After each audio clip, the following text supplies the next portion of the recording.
I'm very excited about this session because one of the biggest challenges for people is everybody wants a better quality of life. Everybody wants life to be greater, but almost all of us get stuck at times where something stops us, something prevents us from doing something that we really are capable of doing. Whether it's turning around our body or shifting a relationship or turning around our finances or maybe just being happy and fulfilled at a different level, we get stuck with a belief of how we're not supposed to be, what we're not supposed to do, what people won't accept, what we're not capable of. Or maybe we get stuck in an emotional pattern of just being pissed off or frustrated or worried or sad or overwhelmed. Sometimes we get stuck, not so much in anything but just some habits of doing things a certain way. And what a breakthrough simply is that moment in time where there's an opening. And the opening can come from a conversation, it can come from meeting somebody that inspires you, it can come from an insight, it can come from watching a movie and being moved emotionally at just that right moment. It usually comes because something kind of clicked inside of us. Something snapped us and made us look at life through a different filter, in a different way. And it's a real breakthrough because you take that little insight, that little distinction, that little moment, or maybe that little or big emotion inside of you that says, no more, I'm going to change this. And suddenly you do something to make your life better. You break out of the impossibility of life has to be this way or life is controlling me, and you start to take back control of your life. You start to make the shift that creates the quality of life that you really deserve. Everybody experiences extreme stress at some point in their life. I don't care who we are. Something happens outside our control and it hits our life and it knocks us on our tail. It might be a health stress. It could be something with your family. It could be economic, career. It could be something emotional that happens, biochemical. There's so many things. It could be an environmental situation that had nothing to do with you. Every one of us in our lifetime are experiencing extreme stress, and these days, because of the economy and the way we respond to it, the majority of people are experiencing some form of extreme stress, at least according to polls. Stress doesn't come from the facts. Stress comes from the meaning that we give the facts. Yes, those things have happened, but the real question is, if we fight what's happened, we got a problem. We got to decide, what are we going to do with what's happened in our life? How are we going to take this? How are we going to mold this? How are we going to turn our life around? Because when you come up with a new meaning, you get a new life. So what are we going to do in this session? Well, in this session, we're going to take a look at something from a different perspective. We're going to ask you this question. What is the single force that controls the quality of your life?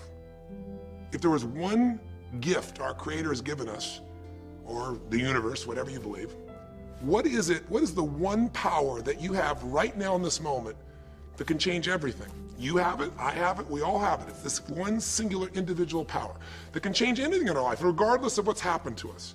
And I know you know the answer. The answer is the power of choice.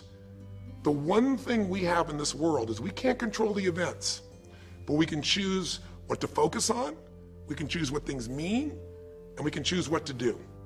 Those three choices, those three decisions really control our life. It's not so much the conditions of our life that control our destiny as much as the decisions of our life. Try for a second to think about something. Think about your life and just think about, are there a few decisions? If I were to ask you 2 decisions you've made in your life, that if you would have made a different decision, you would have had a totally different life. I mean, it may be a life may have been better or may have been worse, I don't know, but you would have a different life. I'm not asking you to buy into the fact that you should have known the answers. I just want you to see the power of a decision. How is your life better today because of a decision you made years ago, not just negative ones? Think about it. Sometimes a little decision changes your whole life. Like you decide one day to go to a certain school, and you go to that school or to go eat someplace, and you bump into the person that becomes the love of your life. Or you meet someone, and you decide as a result of that you're going to become a photographer or a software engineer or a business person or a doctor, a dentist, whatever. They impacted you, but you made the decision, that's what I really want. That's what my life's going to be about. And that decision has affected so much of your life. What you do, how you live your life, how you spend your time, what you earn or don't earn, who you attract into your life, beliefs you have, all come from some of these little decisions. What you decide to eat from your dinner plate each night certainly determines your physical destiny, right? We all know that, at least to a certain extent. I know there's a certain amount that's genetics, but I'm talking about the stuff you and I can control. So decisions equal destiny. It's not our conditions, it's our decisions. So if we want a new life, if we want a new experience, we've got to make new choices. If you don't like the way your career is or your business is, change it. If you don't like your body, change it. You don't like your relationship, change you first, because if you change it, you'll bring you to the next one. Maybe it's time to change it too, but change yourself first. If you want to change anything in your life, you have the choice. So there is no right or wrong. I just want to make you aware in this breakthrough session that everything in our life changes the moment we make a decision. And I mean a real decision. A decision is when you cut off any other possibility and you commit to something with everything you've got and you take action. But the big decisions start with little decisions like, what am I going to focus on? Because whatever you focus on, you're going to feel. If you focus on all the things that have been done to you in your life, of course you're going to feel like hell. If you focus on all the amazing coincidences that have happened, things that maybe they were guided, maybe not, but things happen, and because of that, you met this person that's your best friend, your husband, your wife, or because of that, you have this ability, or because you were there that day, God, you missed an accident. I don't know what it is, but whatever you focus on, you're going to feel. If you focus on people don't care, and you'll look for reasons why they don't care, and evidence they don't care, you'll find it everywhere. If you look for evidence that people are really good people inside, that at some level we all care about each other, you'll find it. Seek and you shall find. The secret is, have you become conscious about your decision making? Because this breakthrough session is, really, you want to change your life, make new choices. New life comes from new choices, but you got to make conscious choices. The people in this particular television special, Melissa and her husband, they really found themselves in a place where they were both making decisions, Melissa and Rick, that were unconscious. When you make decisions about what to focus on and what things mean and what to do, and you're unconscious, you get pretty terrible results usually. Now, we've all done this. I do it still. We all do. But if you want to change your results, you got to become more conscious in your decision making. So think about it. What you focus on, you will feel. Whether it's true or not. You focus on how people don't care, you're going to feel they don't care. Second decision you make is what do things mean. So you focus on something someone does and you come up with a meaning, and the meaning is no one loves me. The meaning is they're trying to take advantage of me. Depending on what meaning you come up with, and you get to choose the meaning of anything. For some people, they say, this situation happened with the economy, and what that means is I'm going broke. Somebody else said, the situation happened with the economy, guess what? That means I'm gonna work harder, I'm gonna be more creative, it changed everything. Everybody else is gonna quit, so we're gonna dominate the marketplace. For people to do it. Is this the end right now, or is it the beginning? See, whether it's the end or beginning is your choice. You get to decide, because once you make up a meaning, it's true. If you think that this is the end of a relationship, are you going to treat people the same way as if you think it's the beginning of a relationship? No way. In fact, I tell people, if you want to have a great relationship, think about this. Treat people like you did in the beginning of the relationship, and there won't be an end. In the beginning of the relationship, when somebody says to you, would you take out the trash? What do you say? Of course, take out the trash. You're happy to do anything, right? But after about 6 months or 6 years, you go take them out the trash. You go, what do you mean? What, I look like your janitor? Take out your own trash. The meaning we give things is very different, and so we feel different, and our life is different. In the beginning, you'll do anything for someone. Now you make up a new meaning. Why should I have to do that for them? Little choices, like what to believe about yourself, what to believe about other people, whether this is the end or the beginning, start to affect your whole life. And the third decision we make, we decide what to focus on, most of us unconsciously. We decide what things mean, and the third thing we decide is what are we going to do? We decide to quit because it's overwhelming. We decide to get strong and focus. We decide we're going to turn it around. We decide to wait and see. Ultimately, your destiny is determined by what you do. So, for example, what do you do if somebody comes to you one day and says you have a tumor? Again, I've had that experience. I use that as a reference point because I've had a lot of intense experiences in my life, but that was one of the more intense ones for sure. Had many, but that was very intense. You know, first, what do you focus on? Do you focus on it's over? Do you focus on why me? Do you give it a meaning that says, I'm gonna die? What do? Do you just go through traditional therapeutic approach? Do you put yourself in the hands of someone else? Do you evaluate this? Do you get a second or third opinion?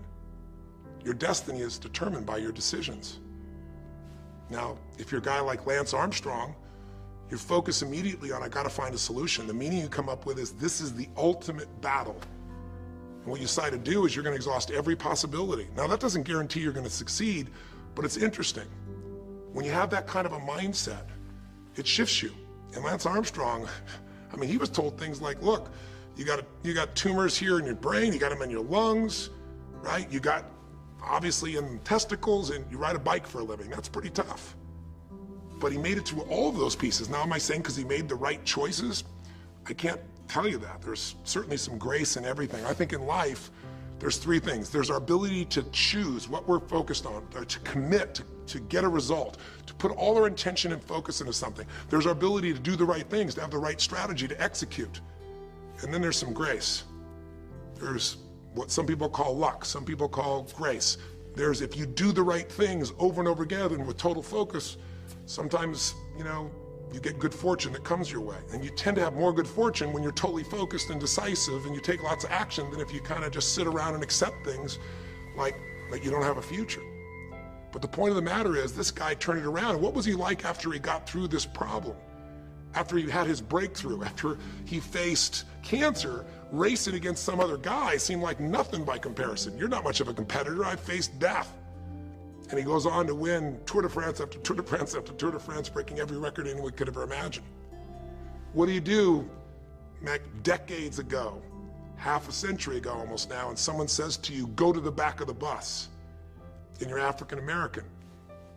One woman just decided, you know what? You can't take my dignity from me. I can only give that up, and I don't choose to give it up, and I will not go back to the bus. The answer is no.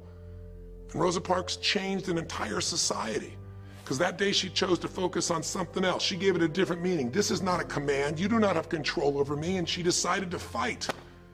And she changed the direction of a country and of many other countries. She started something. We forget that you don't have to be famous to have the ability to change at least your own personal history, to change the direction we go in our life. We have the power to choose, even if you haven't before. You can finally say, no more, I won't put up with that, within myself or from anybody else. And here's what I'm going to do differently. That's where the breakthroughs really start to happen. Now the question is, why do some people stand their ground and make something change versus other people just kind of accept things? Why do some people make bold decisions and other people make decisions that are based on trying to hang on to what they've got? Well, that's a more complex question to answer than we might have in a few minutes in this one session, but it is one that I've spent my life studying, because when you can change your decisions, you can change your life. When you can change the force that controls your decisions, you can change anything in your life. At some level, we have certain beliefs and values. But if I was going to make it simple, I'd say there's two things that determine your choices. The first thing is the state of mind and emotion you're in at that moment. Think about it. Have you ever snapped at somebody and had nothing to do with them? It was just the state you're in, right? You were frustrated, you were pissed off about something, and in that state of mind, whatever they said got interpreted through that state, and you made up a meaning like they were an irritant or they were interrupting you. They weren't. You probably felt bad afterwards.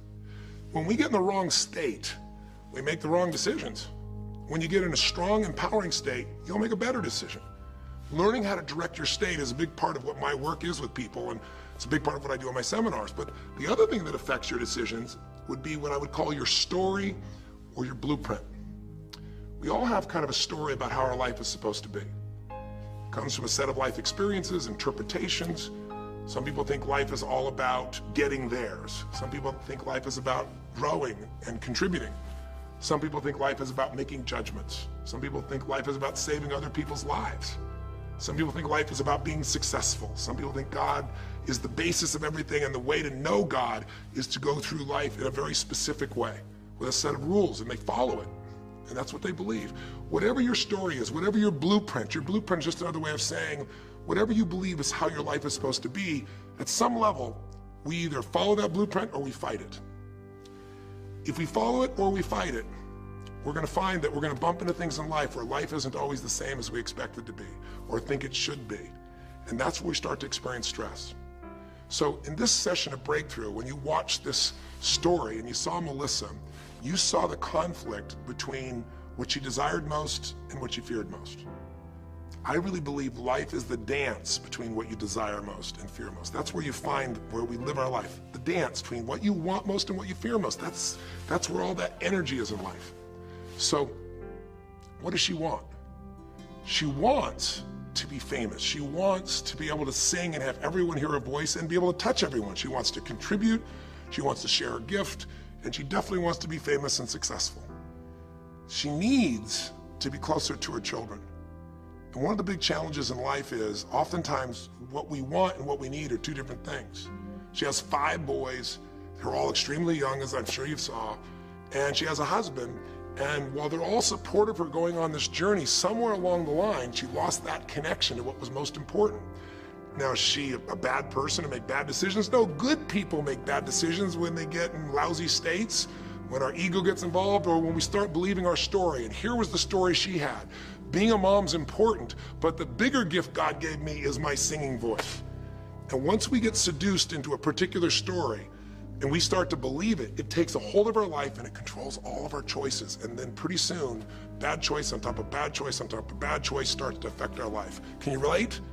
How many times you've made some choices that you wish like hell you would have made a different decision back then, or that no one ever knows the stupid decisions you made? I know I can relate to that. So what I want to talk to you about today for this brief little session is how to break through a crisis. Crises happen, whatever type of crises you go through in your life, and I know you've had many, when we make some choices unconsciously and we get consequences. And we make them unconsciously because we're trying to get what we want. We don't really know what we value most. We don't know what we need.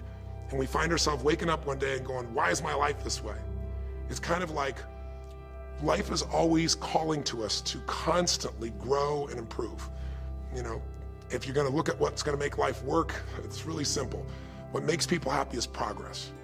We're happy when we're progressing. If you're overweight, but you leave today and you say, you know what, this breakthrough thing, what I got out of today for me more than anything else is, I've been stuck waiting for some magical diet, some magical exercise plan, some magical time in the future when we have more time. There is no more time. I don't need to wait for that. I'm just going to make a decision today to get started. I don't need to go out there and go interview 20 trainers and get online. I don't need somebody to give me a perfect plan. I need just to pick up my shoes and start walking. I need to just get somebody behind me who just goes, run! I don't need to wait for perfection. I'm going to do something right now. I choose to get fit. I choose to walk. I choose to run. I choose to go join a club. I'm doing it now. A breakthrough happens the moment you make a new choice. And you don't have to wait. You can just get yourself in a new state. Maybe this tape will get you doing. Or you just have to have a new thought that says, you know what? I made choices in the past. I'm overweight because I chose to eat this and this. I'm not going to eat it anymore. I'm changing now. You can change your whole life real fast with just a few choices. But if you don't make the right choices, eventually you're going to face a crisis. Crisis is when you made so many poor choices that sooner or later life shows up, and instead of asking gently for you to change and improve, to grow, to make progress, to be happy, life, when it's a crisis, now demands change. It isn't asking anymore. We borrowed money as a society and we overspent and we talked about changing and we knew we had to change, and now a crisis happens and guess what? Nobody has a choice. The game has changed. And what crisis does is it melts us down.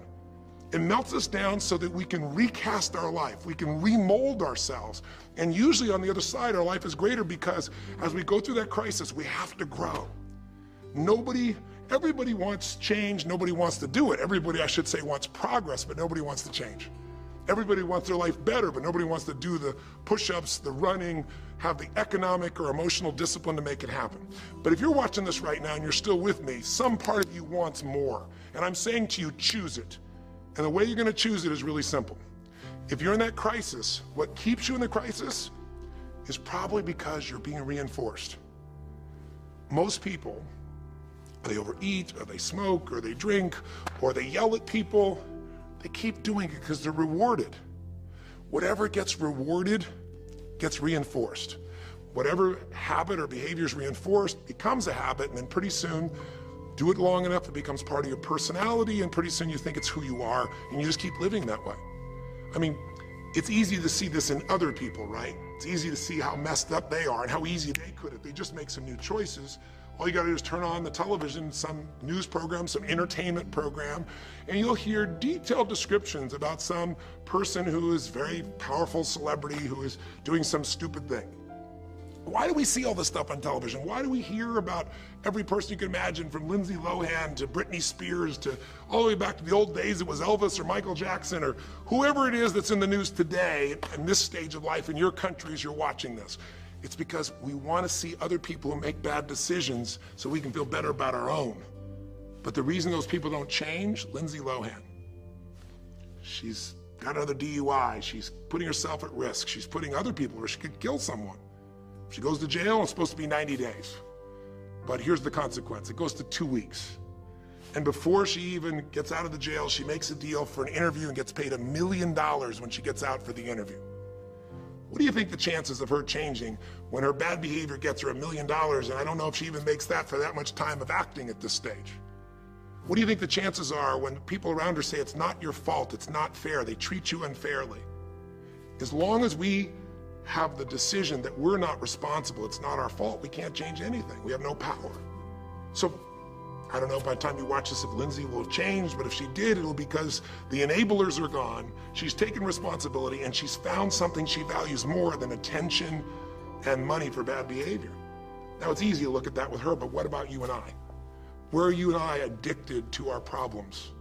Where are you and I reinforced? So many people, when they have a big problem, listen, if things are going well, you say, oh, it's going so great. Your friends go, well, that's great. And after a while, they go, well, easy for you. But if you got a problem, people go, hey, I understand, and they connect with you.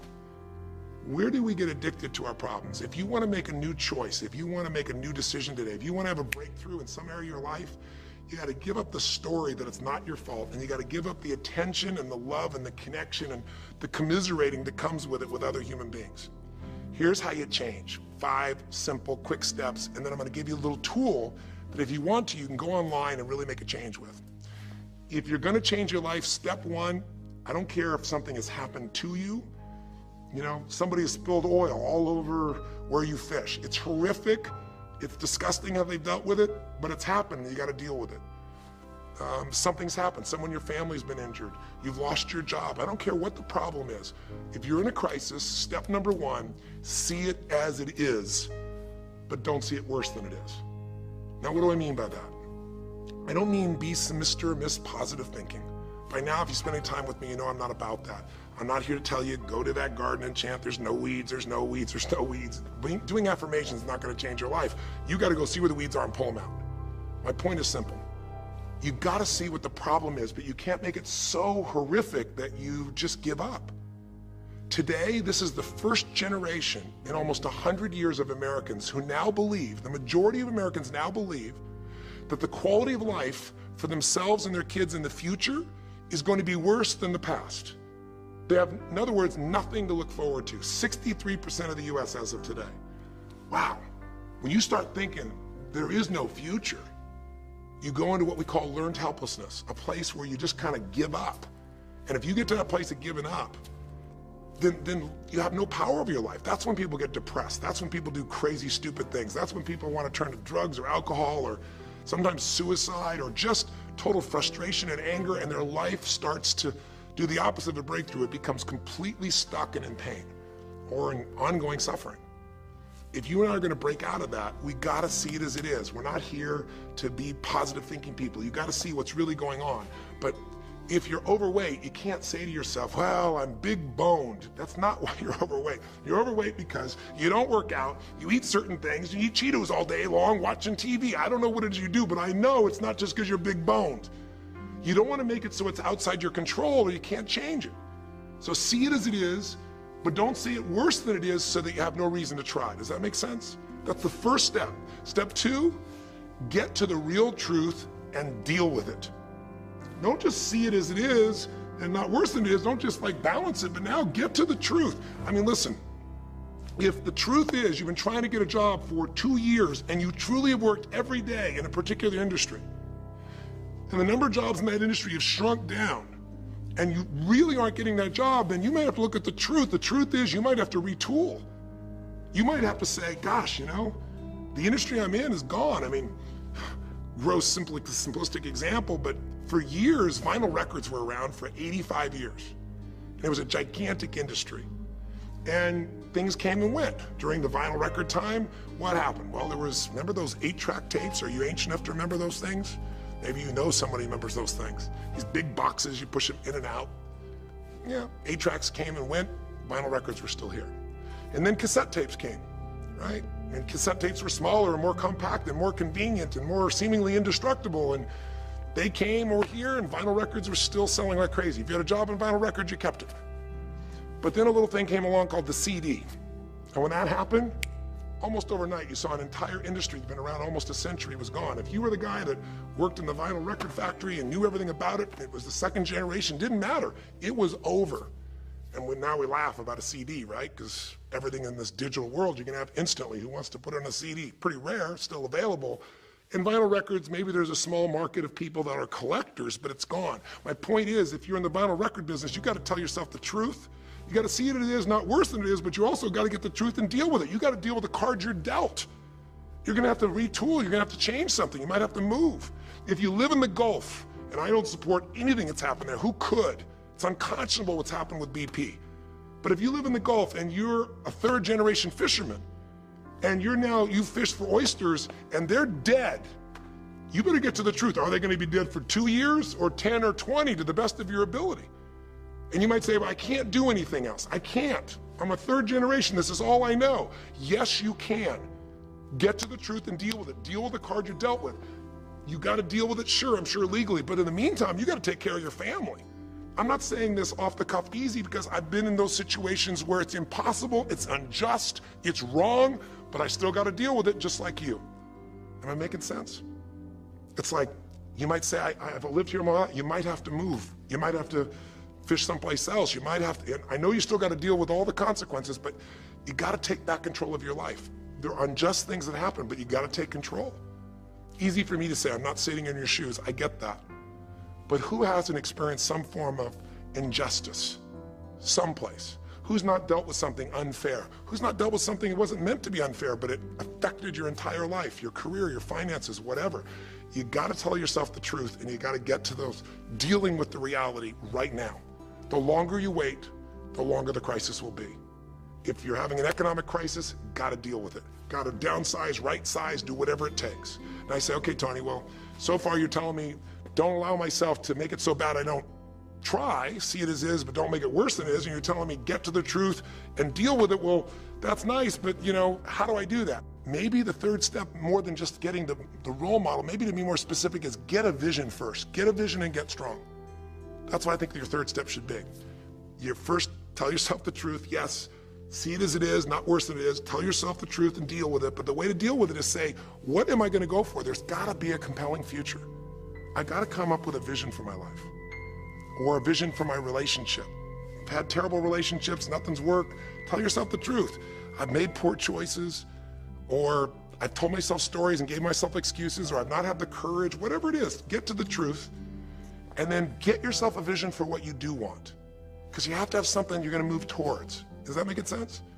If without a vision, people perish. It says in a very good book called The Good Book. And I know there are many good books, but that's a good one to take a look at. We need something to go for. We can deal with any problem today as long as there's something that we can look for in the future that we can strive for. It'll give us the emotional and psychological fuel, the juice, to keep moving forward.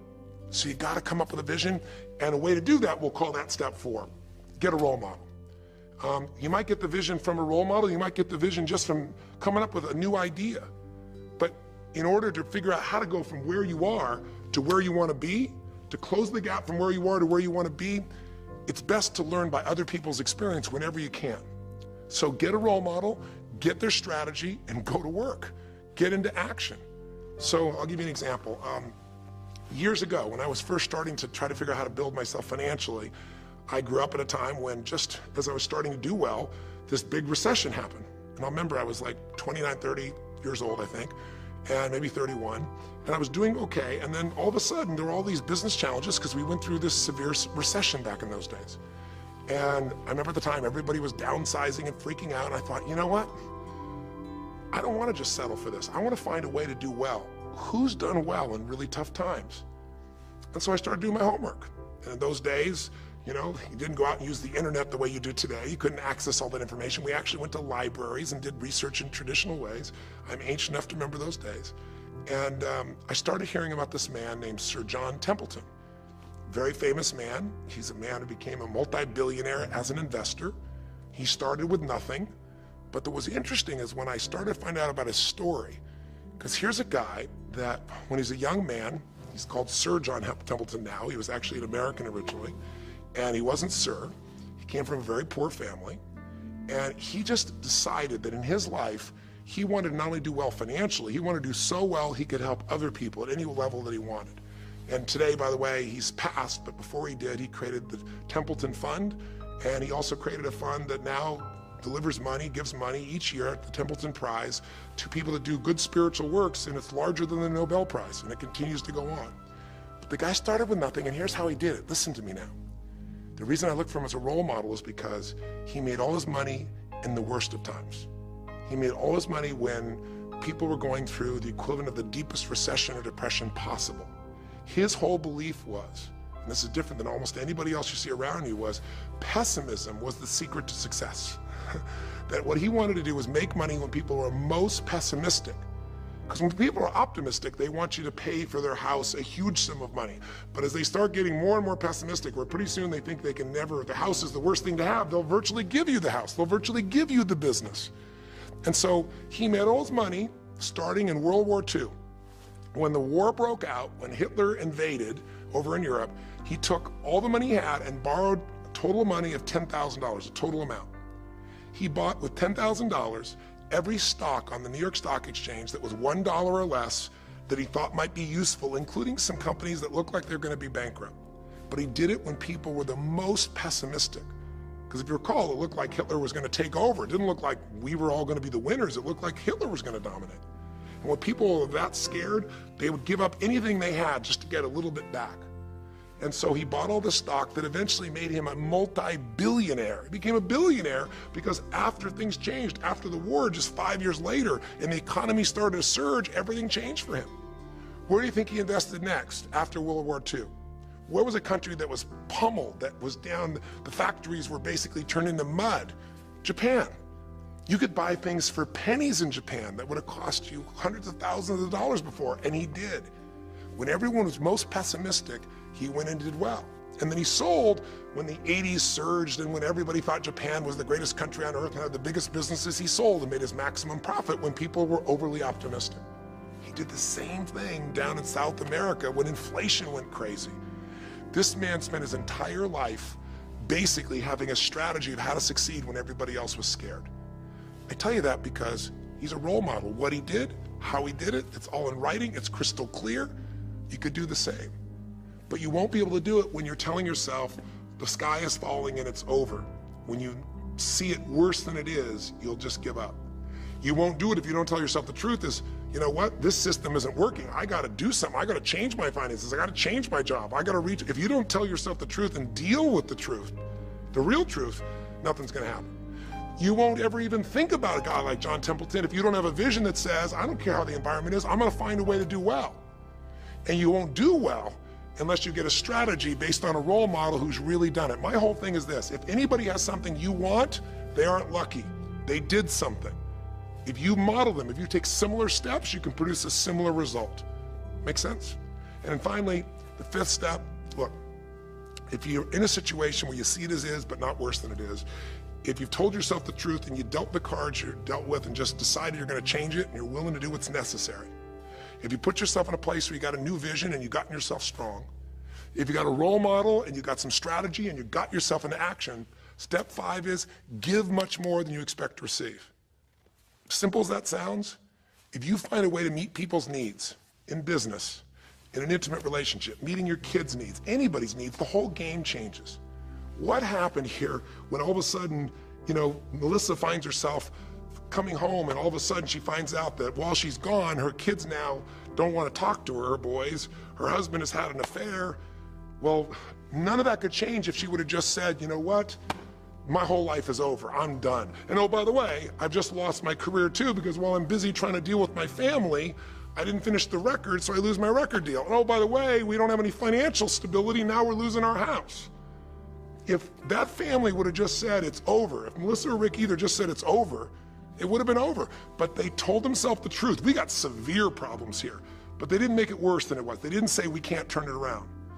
And then they got to the truth of the infidelity, the truth of her addiction to going after fame instead of being a mom, the truth that neither one of them had been really competent at parents and had not given the energy to the kids that they deserved.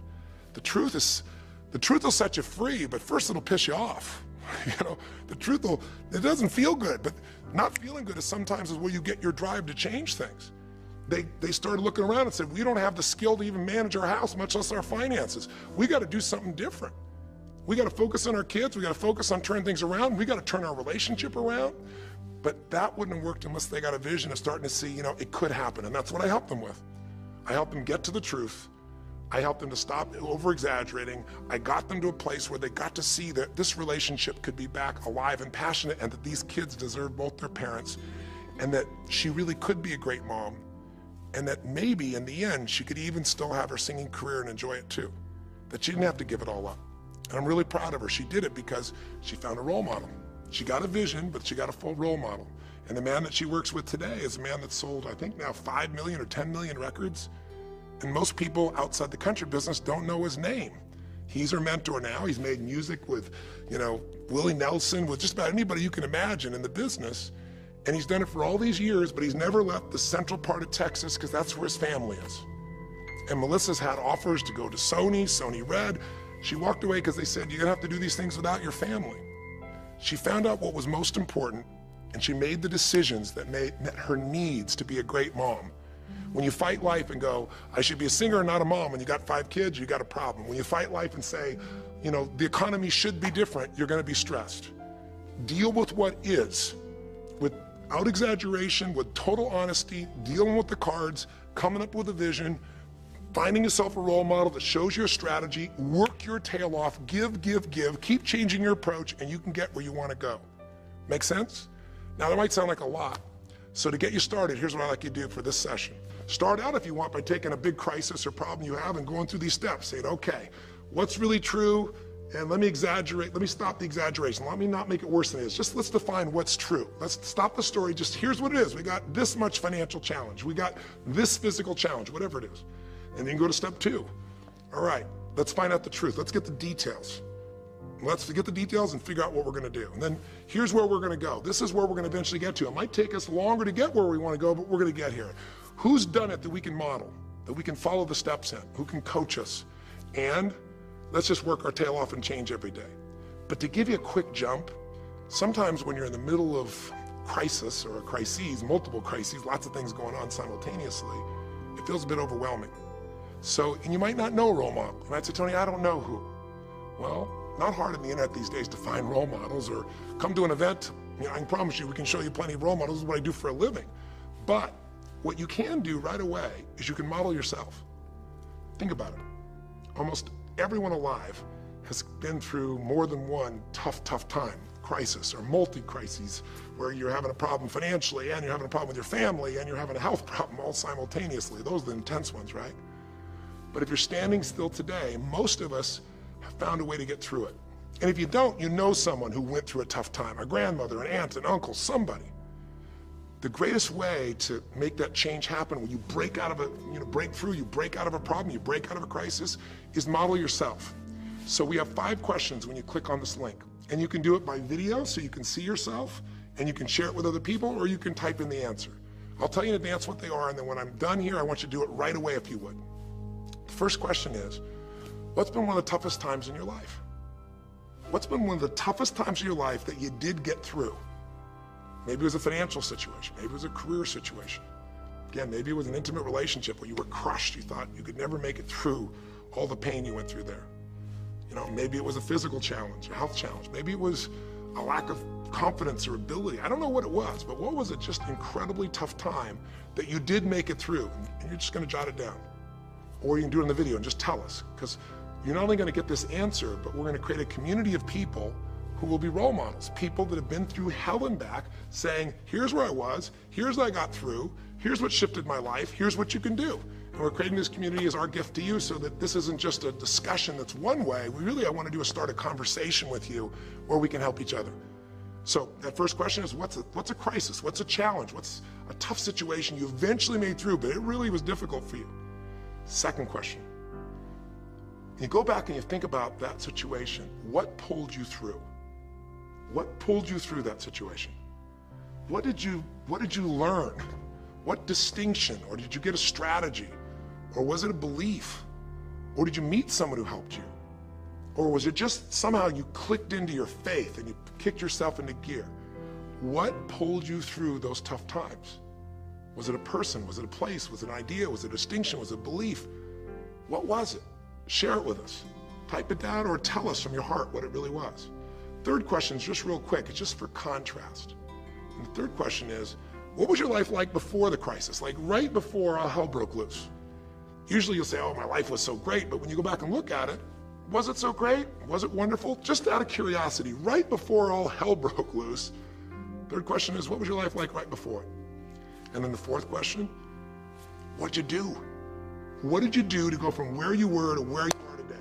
What did you do to get over that situation? What did you do to get through that situation? What did you do to turn it around? What action did you take? Who did you go learn from? What skill did you go get? What did you physically do? Kind of give us the description of what you did, because we all want to know, because you can provide us a pathway. You may have been through a crisis that someone else is going through right now, and they could learn from you. They could learn the shortcut. And finally, the fifth question, maybe the most important one besides what pulled you through, and the fifth one is, how is your life actually better today because you went through this crisis? Whatever the crisis was. How are you stronger? Or are you more compassionate because you felt that suffering? You don't want anybody else to feel it. Or are you more hopeful because you know you made it through that so you can make it through other things? Or are you in a situation where you've got a skill today that you didn't have and wouldn't have had if it wasn't for that situation that made you have to grow? Or are you just happier today because you have a contrast of what life could be like, and so now you appreciate the simple moments? How are you better mentally, emotionally, physically, financially, or spiritually today because you went through the crisis? Even though you wouldn't want to go through it again, you don't want anybody else to go through it, how did it actually serve you in the end? I think if you answer these 5 questions, you don't need to remember them. I said them to kind of trigger you thinking. All you do is type in the answer, or you take the instructions and click on the video and go, okay, toughest time in my life? There have been so many, but I'd say when I went through this divorce, or I'd say when I was told I had this tumor, or I'd say when they told me this company was gonna go bankrupt, or whatever it was. Second question, what pulled me through? God, I don't know, I guess a combination of things. One was this belief that somehow everything in life happens for a reason and a purpose. And even though I hate this, something must be calling me to grow. Or I'll tell you what it was. It was a friend that sat me down and said, man, you're going through hell. But when you're in the middle of hell, when you're pushing through hell, just keep pushing, just keep going through it, man. I've been there.